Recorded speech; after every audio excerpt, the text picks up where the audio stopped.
Assalamualaikum warahmatullahi wabarakatuh. Senang rasanya bisa berjumpa dengan Sobat Sehat di rumah di acara podcast Dinkes Tamu Nyapa. Wong Tulungagung sehat, pasti bisa. Dinkes Tamu Nyapa, Wong Tulung Agung, sehat, pasti bisa. Topik yang akan saya bawakan hari ini adalah pentingnya menjaga kesehatan mental pada remaja.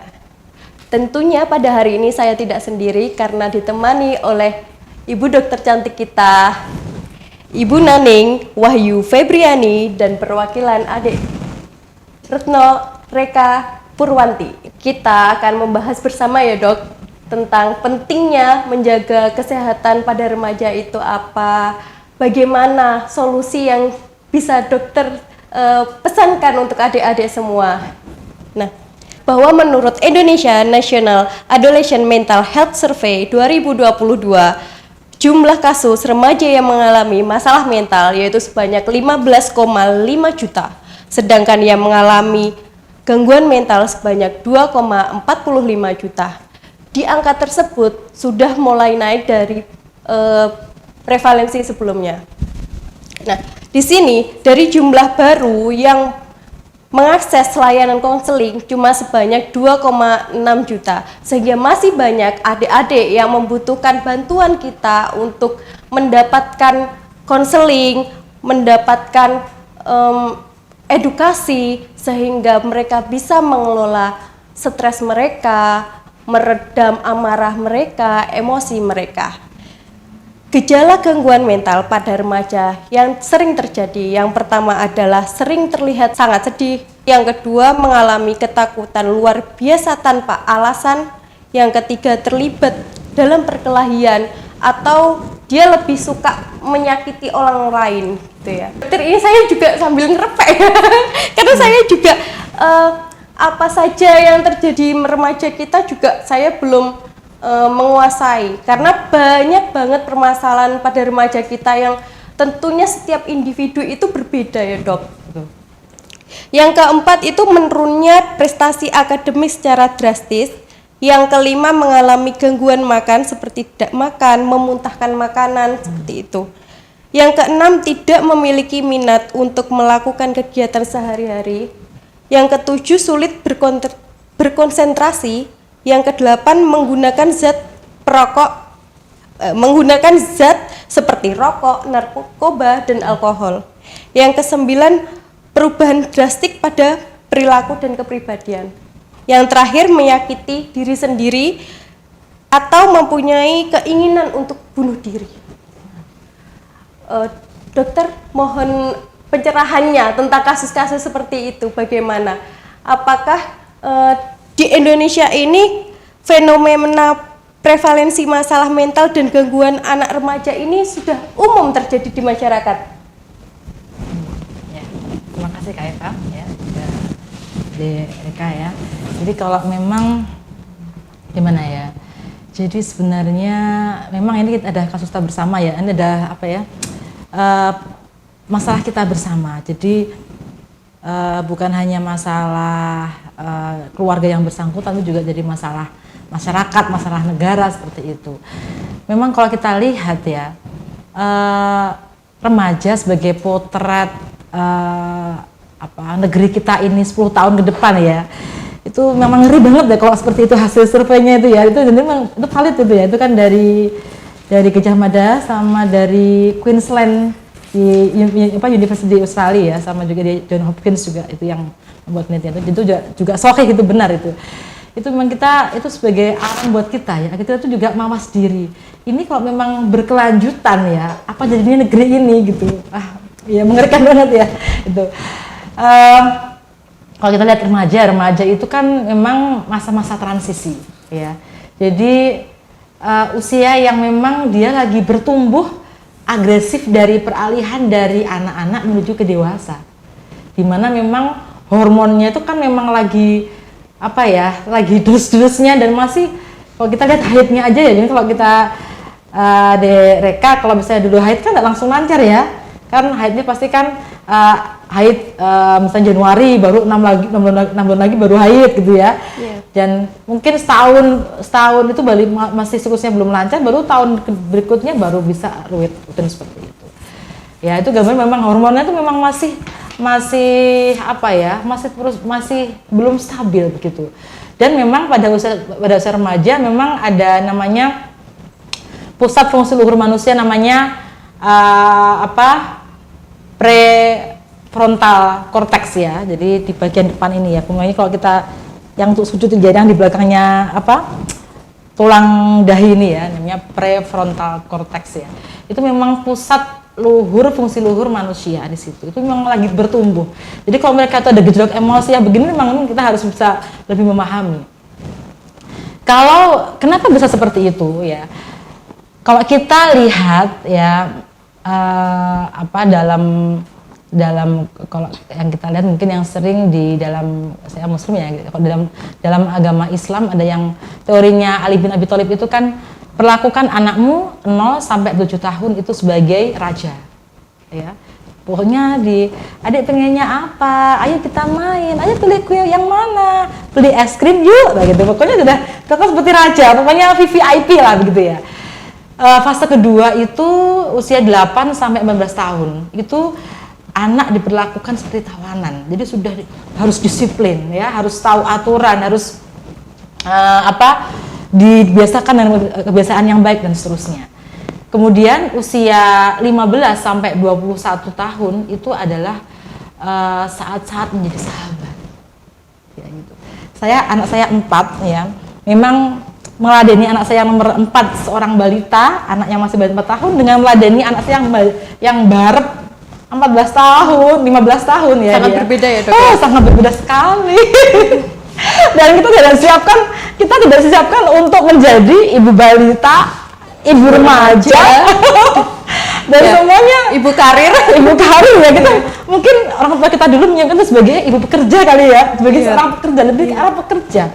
Ya, dulu ke zaman generasinya ibunya Kak Eva ya. Kalau mereka kan ya mungkin anak saya ya gitu, anak saya. Jadi kalau ibu kita dulu itu mungkin kurang ya, dalam orang tua kita dulu ya mungkin kurang menyiapkan anaknya jadi seorang ibu. Lebih ke arah sebagai seorang nanti kamu harus rajin belajar, harus berprestasi ya, agar nanti mudah dapat pekerjaan dan seterusnya gitu. Padahal hidup nggak hanya seputar pekerjaan ya. Iya. Masih banyak tantangan-tantangan yang kita harus siapkan semuanya gitu. Agar kita tangguh seperti itu. Jadi memang mungkin kalau kita kenapa ada yang seperti itu? Ada sesuatu yang miss pada proses tadi itu. Ada pola pengasuhan yang kurang. Ada sehingga kalau orang psikolog bilang ransel cinta anak itu tidak penuh gitu. Ada yang kurang di situ gitu. Karena pada fitrahnya anak itu dalam kondisi yang baik ya, fitrah gitu, suci gitu. Mungkin gitu. Mungkin Sobat Sehat juga butuh pengetahuan sedikit dokter tentang sebenarnya usia berapa sih yang bisa dikategorikan usia remaja? Jadi kalau versi WHO itu ada remaja awal, ada remaja akhir. Remaja awal itu antara usia 10 sampai 14 tahun. Remaja akhir 15 sampai 21 tahun. Dan itu memang ya intinya kalau kita jadi kalau kita tidak menuntaskan pola tadi itu kita akan masih punya utang gitu loh. Iya. Gitu. Jadi itu harus Sejak dini dulu ya. harus beruntut gitu dibayarkan. Ketika usia dia usia 10 tahun dia belum mendapatkan apa yang harusnya dia menjadi haknya, dia akan minta pada usia sekarang ini gitu. Jadi dia tetap menagih ya gitu, menagih. Makanya kalau ini memang harus kita tuntaskan. Kalau saya dulu ya ini ya memang ada penyesalan ketika saya dulu punya anak pertama, saya belum menyiapkan diri menjadi seorang ibu ya. Saya bilang saya lebih ke arah karir, bagaimana pekerjaan dan seterusnya gitu. Jadi memang ada kantong cinta anak saya itu belum terpenuhi dengan sempurna gitu. Ya. Jadi ketika sekarang dia usia 16 tahun, dia masih sering dikeloni, saya keloni aja dia. Dulu tuh saya kurang mengeloni anak saya. Kok dia Mimi peluk aku, saya peluk dia gitu. Jadi memang ketika mungkin habis marah-marah, ya tahulah ya, anak berangkat sekolah, lupa belum menjemur anduknya, baju kotor masih bergantungan di kamar mandi, kita kan marah gitu misalnya.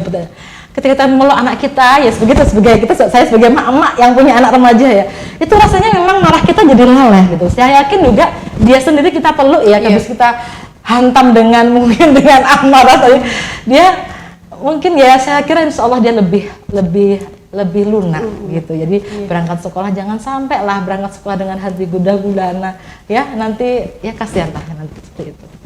Nah, dokter, kembali lagi ke tadi hasil penelitian tadi ya. Saya penasaran, apakah ada perbedaan antara masalah mental dan gangguan mental itu, Dok? Ya sebenarnya kalau secara umum ya itu ya mirip-mirip ya. Jadi kalau masalah mental dengan gangguan mental ya, kalau intinya ada kumpulan perilaku ya, kumpulan sindroma atau kumpulan perilaku, kumpulan sikap, kumpulan pola pikir yang terjadi yang karena proses stres dalam waktu tertentu ya, akhirnya menimbulkan gangguan perilaku, gangguan emosi ya, gangguan cara berpikir yang akan menjadikan yang bersangkutan menjadi tidak produktif dalam kehidupannya sehari-hari. Cuman ketika gangguan mental dia lebih ke arah lebih kronis sifatnya ya, lebih berat gitu ya, Dok. Begitu. Kalau yang tadi yang masalah mental, yang masalah mental dia sifatnya lebih akut atau lebih sementara gitu, lebih sementara. Jadi berarti kalau diteruskan juga bisa ke arah gangguan mental itu ya, Dok? Memang tidak. Jadi ransel emosinya kalau nggak dibongkar ya, terus ibarat kalau kita itu kan ada saya pernah baca itu ada seorang bu guru ya, mungkin guru BK tuh ya, menugaskan anak muridnya membawa 5 buah tomat. Ya itu menggambarkan tomat itu 5 buah tomat itu menggambarkan itu kan dia satunya tentang marahnya, tentang kekecewaannya, tentang kegembiraannya, tentang rasa percaya dirinya atau masalah-masalah yang lain. Itu dibawa si tomat tadi, 5 buah tomat itu dibawa selama seminggu kemana-mana, ke kamar mandi, ke ruang makan, ke rumah temennya, ke sekolah gitu.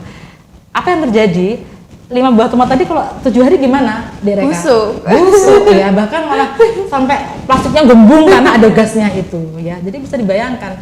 Jadi kalau memang kita tuh tidak pandai untuk segera membongkar ransel emosi kita, itu akan seperti itu ya, akan jadi ledakan ya, di bom waktu ya, Dok, yang bisa ya dipicu dengan sesuatu yang ringan, dia akan meletus waktu-waktu ya, bahkan yang sampai diakhiri dengan seperti tadi tuh ya, menyakiti diri sendiri, self harm, sampai suicide, sampai naudzubillah min dzalik, seperti itu. Jadi memang kalau orang Timur, orang Indonesia memang mungkin nggak terbiasa untuk menyampaikan emosinya, lebih ke arah memendam gitu ya. Karena mungkin juga kalau budaya di Indonesia itu lebih ke malu ya, Dok. Malu kalau aibnya diketahui orang lain, mungkin malu kalau keluarganya berantakan kayak gitu. Nah, mungkin Dok, kalau dari adik Rika mungkin ada problem yang pernah dirasakan di rumah, atau temennya pernah cerita problemnya seperti apa di keluarganya, atau stres di sekolah seperti itu mungkin. Saya mulai cerita dari diri saya sendiri aja ya, Kak. Biasanya itu ya anak siswi atau pelajar itu kan mesti stresnya itu di tugas yang bertumpuk-tumpuk. Belum lagi itu kalau kelompokan gitu atau apa gitu, uang sekolah, uang ini itu bisa stres banget, ini masih numpuk-numpuk gitu. Kalau untuk teman saya itu juga sama, belum bisa membagi waktu, tugas masih numpuk-numpuk, belum lagi itu di organisasi apa atau bimbel apa gitu. Karena banyak kegiatan ya sekarang itu, sekolah dituntut. Iya. Sudah ganti kurikulum ya sekarang. Udah beda lagi, Kak. Kurikulum Merdeka ini tugasnya tuh makin numpuk. Beda sama kurikulum 13, Bu. Ini masuk kurikulum Merdeka ini tahun ini apa sebelumnya kakak kelasnya sudah pernah? Ini masih tahun ini. Masih pertama Masih kali. pertama Jadi kali. Reka ini mengalami apa ya? Masa percobaan gitu ya. Tuh, oke. Terus kalau apa namanya? Dek Reka sendiri bagaimana meredam permasalahan-permasalahan Dek Reka atau bersahabat dengan masalah-masalah itu seperti apa caranya? Self love gitu ya Kak ya. Untuk saya sendiri itu biasanya saya selalu berpikir positif, selalu mengatakan pada diri saya sendiri bahwa saya itu pasti bisa gitu. Itu dari sudut pandang remaja, Dok. Gitu. Ada nggak yang masih saat ini terpendam atau yang tadi kan dari masalah Tugas. masalah mental itu kan arahnya ke gangguan mental ya. Iya. Kamu ada nggak yang mungkin terpendam dari masa kecilmu yang masih terbawa sampai usia remaja ini? Pastinya ada dong Kak. Boleh saya cerita ya? Iya, ini? boleh. Oke. Saya dari kecil itu ditinggal oleh ayah, yaitu pergi ke luar negara gitu, Malaysia. Itu tentunya pulangnya itu enggak setiap bulan kan Kak, apalagi setiap minggu. Itu pulangnya mungkin setahun sekali, 2 tahun atau bahkan 5 tahun sekali gitu. Itu enggak setiap hari berarti ketemu sama sosok seorang ayah laki-laki gitu. Tapi syukur alhamdulillah itu masih di samping saya masih ada kakek, paman atau adik-adik saya gitu. Berarti kamu masih memiliki sosok ayah meskipun itu bukan ayah kandung kamu sendiri Iya, gitu ya. sebagai sosok pengganti gitu. Itu gimana, Dok? Dia sebenarnya mengalami apa ya? Kurangnya kasih sayang dari seorang ayah, tapi dia mendapatkan kasih sayang itu dari orang lain, dari kakeknya ya, dari paman seperti itu. Apakah itu bisa menggantikan sosok ayahnya itu sendiri, Dok, kebahagiaannya itu? Oh ya, saya jadi penasaran, apakah arti itu, Dok, sehat secara mental itu seperti apa sebenarnya? Apa dari yang pusat kita cari itu seperti apa? Iya. Kok penting banget bagi remaja seperti itu? Iya. Jadi memang sehat mental itu bukan berarti nggak gila ya. Jadi ternyata nggak cukup gitu. Ternyata nggak cuman kalau dia bukan ODGJ atau orang dengan gangguan jiwa berarti dia sehat mental, nggak juga. Kalau kita ternyata nggak seperti itu. Jadi WHO itu merumuskannya tidak hanya tidak adanya gangguan jiwa, tetapi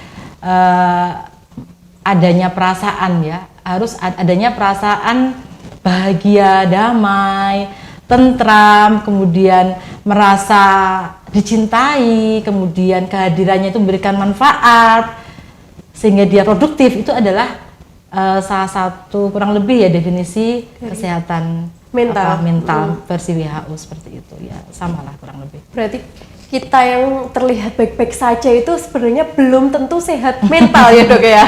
Ya karena kan mental itu kan ya yang kita terpapar berbagai macam kayak gini kejadian sehari aja kan itu sudah ada apa ya kalau pasir ya gitu ya, kayak kita berubah-ubah ya. Tapi memang kalau orang yang sehat mental tentu dia bisa punya coping yang bagus gitu.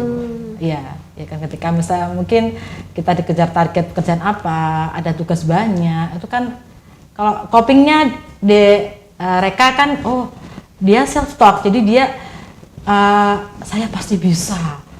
Gini aja musuh sih saya pasti bisa. Ya, pasti Allah membantu saya gitu. Sebenarnya gampang gitu. Ya self love ya. Self love dengan self talk. Jadi mengulang-ulang kata-kata yang positif dari sendiri itu juga sudah salah satu udah bagus ya. Udah bagus ya cara mengontrol dirinya itu sudah bagus. Ya, Dok.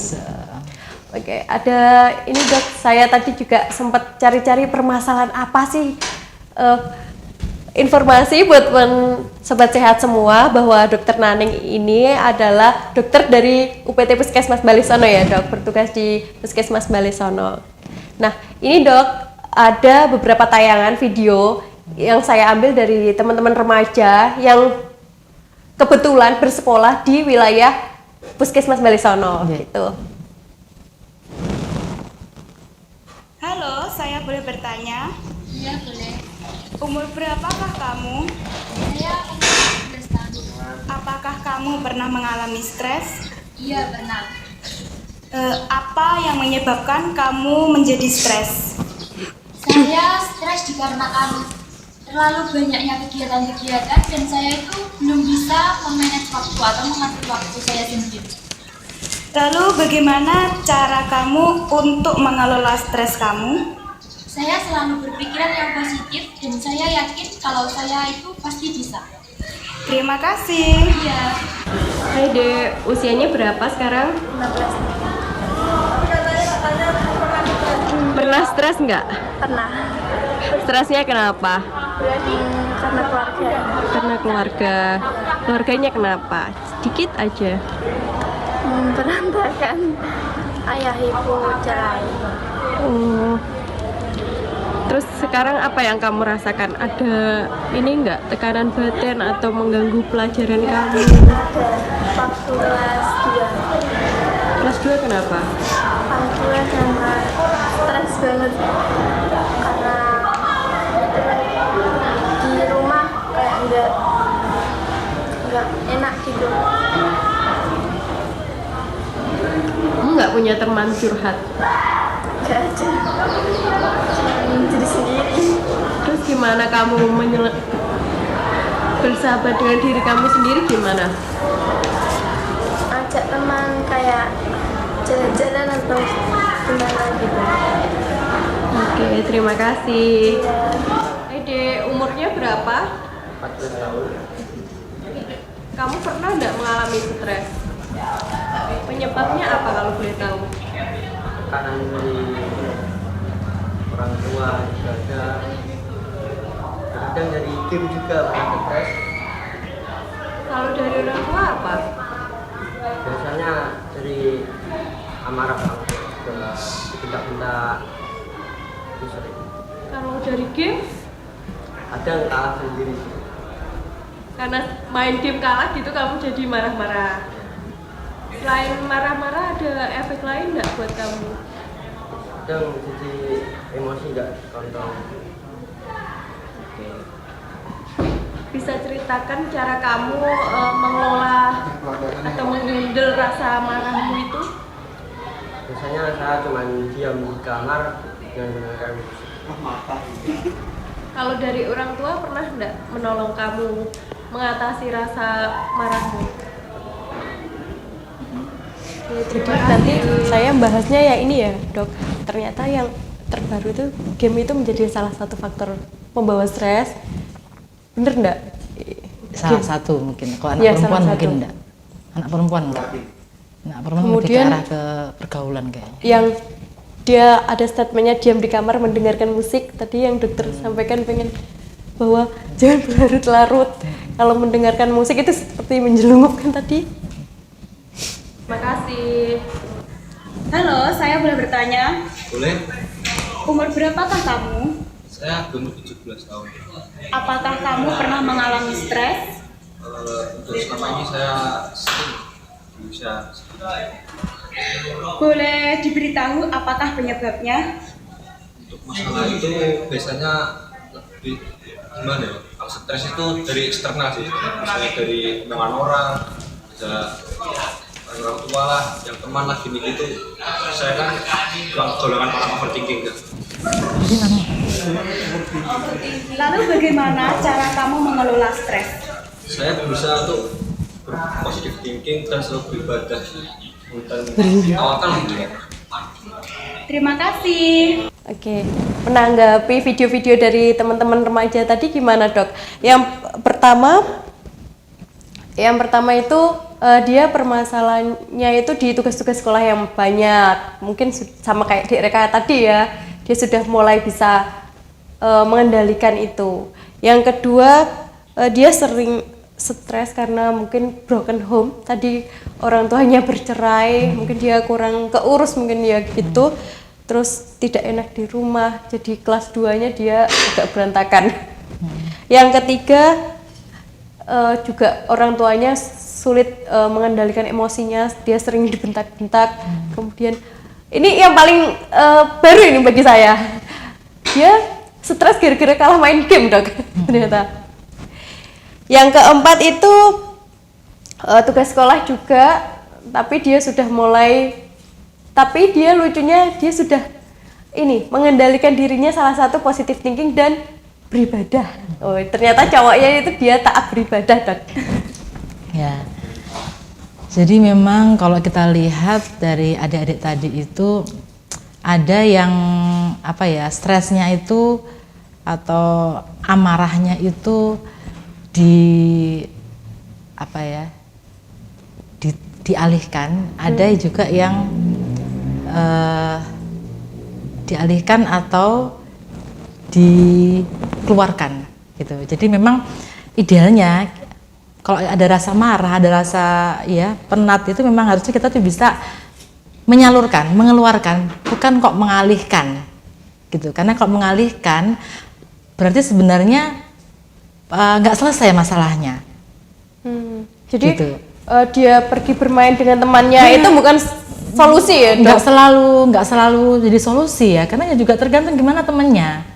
Kalau temennya nanti ternyata ngajak rokokan bareng misalnya ya, nongkrong di warkop, rokokan bareng-bareng, atau mungkin yang lain yang mungkin lebih berbahaya, itu juga hanya pengalihan saja. Jadi memang untuk diajarkan untuk menyalurkan emosi itu memang belum jadi kebiasaan ya memang. Dan rata-rata memang ini ya, ternyata masalah tugas-tugas sekolah tuh bikin ini banget ya. Berat. Saya baru ini bikin Numpuk kan. Jadi memang pun juga koreksi untuk Kementerian Pendidikan nih. Waduh, anak-anak itu loh kalau apa yang mau dicapai ya dengan beban belajar pendidikannya begitu, itu tuh apa yang mau dicapai gitu. Sebenarnya kalau kita lihat ya, ternyata kan ketika bekerja itu ya nggak semua kita pakai ya, kayak Eva ya. Iya, yang penting banyak lebih ke praktek di lapangan ya, Dok. Kita belajar menyesuaikan diri dengan lingkungan, karena yang apa kita pelajari itu kadang tidak sesuai juga dengan lingkungan ya, Dok. Betul. Jadi kita tuh kayaknya memang ya ini kalau saya banyak sekarang tuh ada banyak homeschooling gitu karena memang sekolah itu kurang menyenangkan. Jadi kayaknya normatif banget ya, dan kayaknya semuanya itu diajarkan, semuanya tuh dimasuk-masukkan ya. Iya nggak sih? Iya. Itu tadi poinnya juga jadi masuk ke poin-poin saya. mungkin tapi memang mungkin ada ya guru yang bisa kreatif, bisa menyampaikan dengan fun, terus tugas tuh bisa diringkes, bisa mungkin nonton bersama, dan pokoknya anak itu bisa menerima ilmu. Kalau nggak bahagia, nggak happy ya, sudah jam yang kesekian, jam 2 siang ya, menerima sudah materi gitu ya, integral terus ya sampai mungkin marah-marah, anak itu dapatnya apa gitu, cuma lukanya aja yang tambah menganga, sebelnya, marahnya yang makin menumpuk, akhirnya apa, larinya tadi ya rokok, ya sabun dan sebagainya gitu, geng motor ya, ngegame gitu kan, pengalihan aja itu sebenarnya. Iya, Jadi dan tidak semua ya, kalau alhamdulillah sih sekarang setiap sekolah ada guru-guru BK gitu ya. Iya. Dan rata-rata ya bagus-bagus sih ya, rata-rata sudah bisa. Tapi setahu saya guru BK itu kebanyakan bisanya menghukum dong. Oh iya ya. Ini zaman kita dulu kan. Iya. Kalau zaman sekarang mungkin sudah lebih pendekatannya sudah lebih ke hati ke hati ya, tidak cuman datang kalau ada masalah, datang pakai ke BK atau mungkin bingung milih jurusan atau kelas 3 kan, insya Allah sudah nggak seperti itu.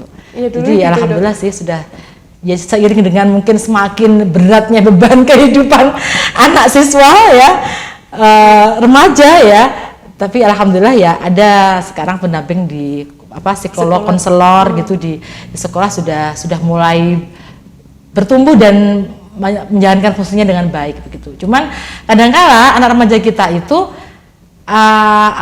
kurang all out untuk sharing gitu loh. Jadi kayak mereka nggak gampang percaya gitu ya, Dek ya. Mereka lebih kayak memendam masalah sendiri. Nggak gampang membuka diri gitu ya. Kenapa kok gitu? Oke. Moga Dek Reka. Mungkin itu kalau saya cerita, apakah saya memiliki solusi gitu ya Bu? Mungkin mereka lebih percaya diri untuk memendam masalah sendiri gitu. lebih percaya diri. untuk memendam masalah sendiri. Kalau dia cerita dia jadi nggak pede gitu. Mungkin nanti aku dapat solusi nggak ya dari mereka, mungkin aku didengar nggak ya sama mereka, mungkin lebih ke seperti itu Kak. Nggak percaya berarti Nggak ya. percaya. Jadi mungkin tidak percaya dengan kompetensi konselornya, guru BK-nya. Terus juga mungkin juga ada kekhawatiran aibnya terbuka apa enggak gitu ya. Nanti kalau jadi TikTok menyebar dari mana-mana misalnya begitu ya. Atau enggak mungkin gini dok, alah paling nanti ujung-ujungnya saya dinasehatin kayak gitu. Dia kan nggak bisa merasakan apa yang saya rasakan kayak gitu. Jadi alah percuma lah ngapain juga konseling kayak gitu. Lebih baik cari ke pacar atau gimana gitu, ke teman gitu, curhatnya ke kita itu yang mungkin dia ini mengerti apa yang saya rasakan kayak gitu dok. Iya, terus juga mungkin ada anggapan Iya nggak sih? time will heal gitu ya, waktunya akan menyembuhkan. Benar tuh malah tambah tadi bikin tomat itu tambah busuk tadi tuh. Iya kan, menunda-nunda jadi nggak selesai masa tumpuk. Akhirnya di tomat yang busuk tadi itu 7 hari meledos. Iya. Seperti Dia itu. seperti bom waktu itu kan, dia memendam sedikit.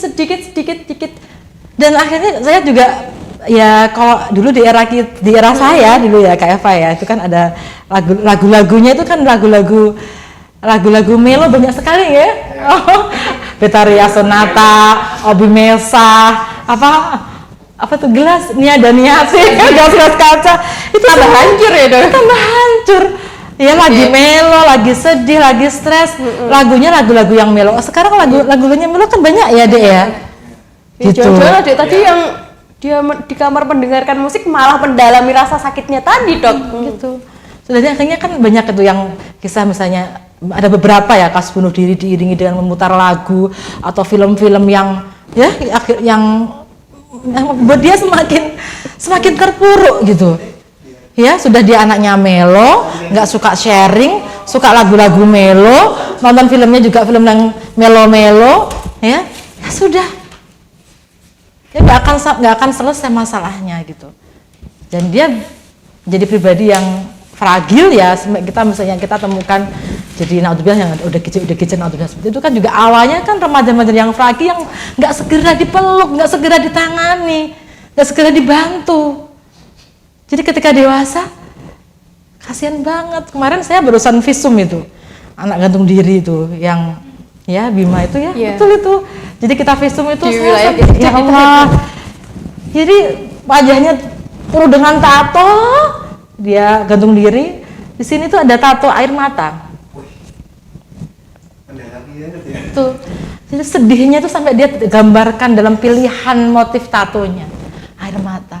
Sedih kita tuh, tapi sudah meninggal ya. Makanya kita seperti ini ya, memang harusnya ini para orang tua di rumah juga harus menyimak podcast kita ini ya. Jadi orang tua dikasih 1 mulut 2 telinga ya, dikasih banyak mendengar remaja kita, sudah dengar aja dengar aja. Itu juga mengingatkan diri saya sendiri ya, jadi harus setiap hari harus sisihkan waktu. Misalnya kalau kita mungkin nggak punya banyak waktu dengan anak ya, 1 jam aja dengarkan aja dia tuh, terus dengarkan aja dia ngomong apa aja, dia mau ngegame mau apa ya, dengarkan aja, dekati aja gitu. Lama dia akan membuka diri.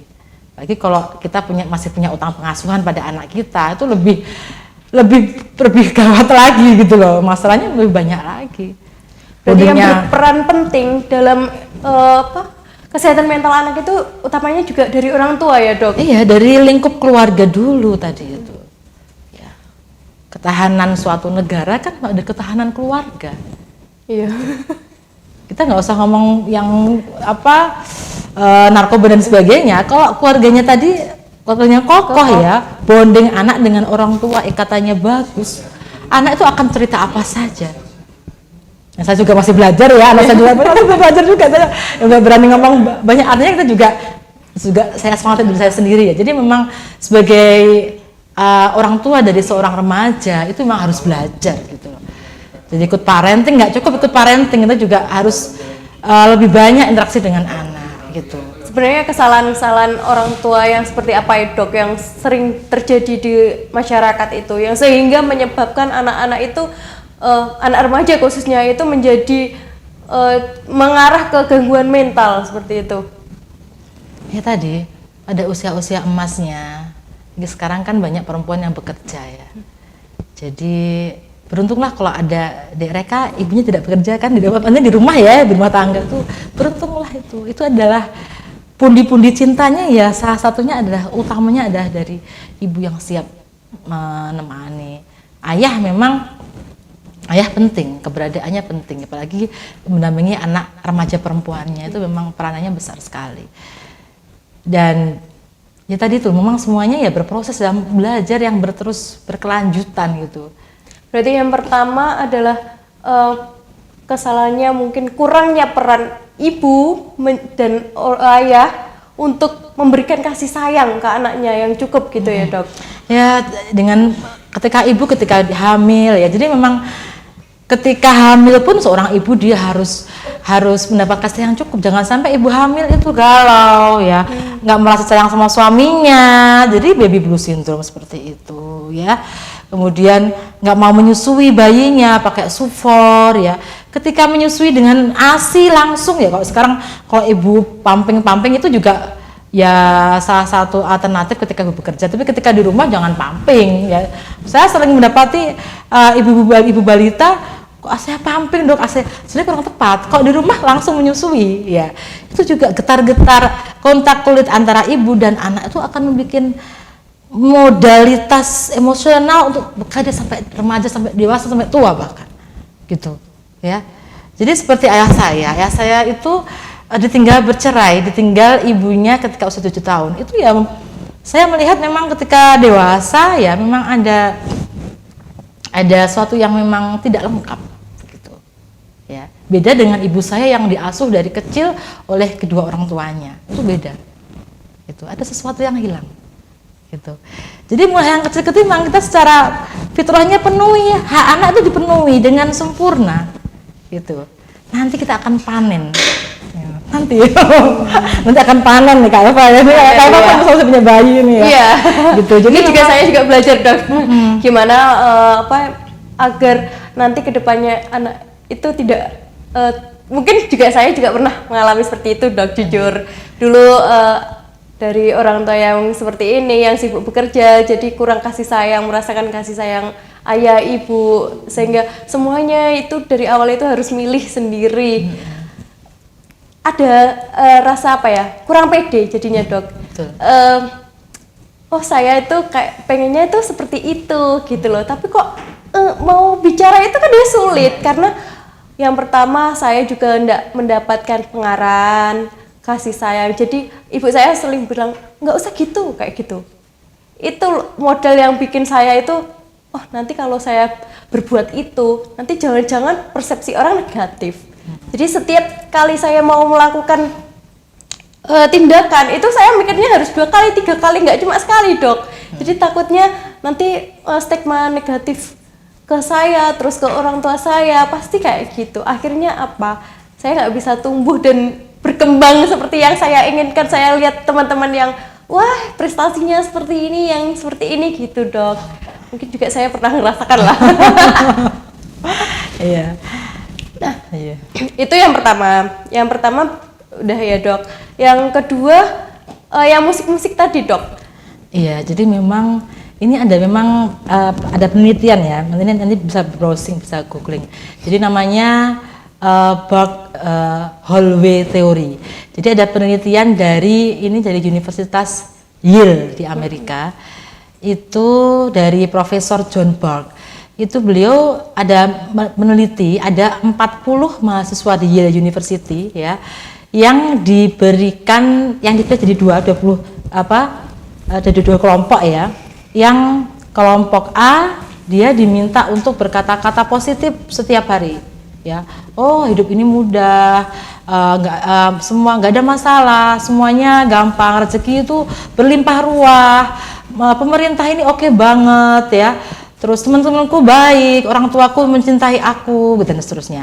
Yang satunya disuruh untuk terus berkata-kata jelek, mengulang-ulang ya, self talknya yang jelek.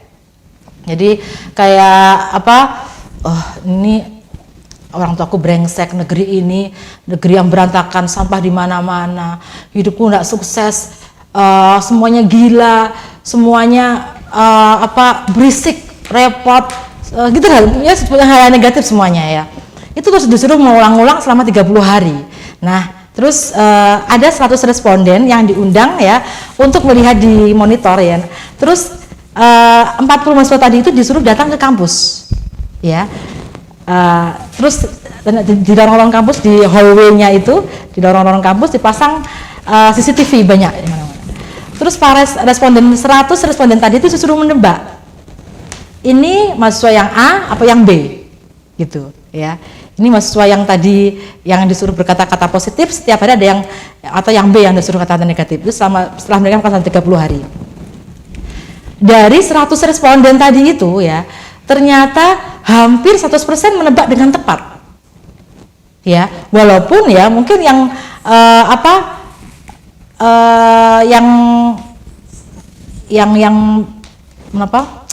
yang berkata-kata self talk negatif tadi itu dia pakai setelan lengkap, pakai kemeja lapis 3, pakai jas, pakai dasi ya. Tapi terlihat dari wajahnya itu wajahnya orang susah gitu. Wajahnya itu burak lah gitu ya. Wajahnya itu bete ya, wajah orang yang nggak bahagia seperti itu. Sebaliknya, walaupun mahasiswa yang tadi itu yang kelompok A tadi dia pakai kaos oblong, pakai celana jeans ya, dia terlihat berseri-seri, bahagia banget ya. Pancaran matanya itu positif ya. Pokoknya menyenangkan dilihat. Ya. Jadi terus Prof. John Berg tadi ditanya oleh para responden, kenapa kok seperti itu? Ternyata jawabannya adalah selama 30 hari itu sel-sel tubuh kita tuh mengalami regenerasi. Dan ketika sel yang lahir baru itu dia sifatnya netral. Dan akan terwarnai oleh kata-kata yang self talk tadi itu. Ya. Kalau dia kata-katanya positif, ya kulitnya bersinar, ya otot-ototnya bagus, ya memberikan mimik muka, gerak badan yang orang bahagia gimana sih ya? Kalau orang yang negatif, orang yang pesimis kan kelihatan banget ya, seperti itu. Jadi seperti kalau Mbak Ati kata Opik itu berkumpul wong ya yang baik ya, orang soleh dikumpuli ya, dibersamai, yang jadikan teman-teman, ada orang yang berpikir positif, itu juga ternyata juga tercermin menular ke kita juga ternyata.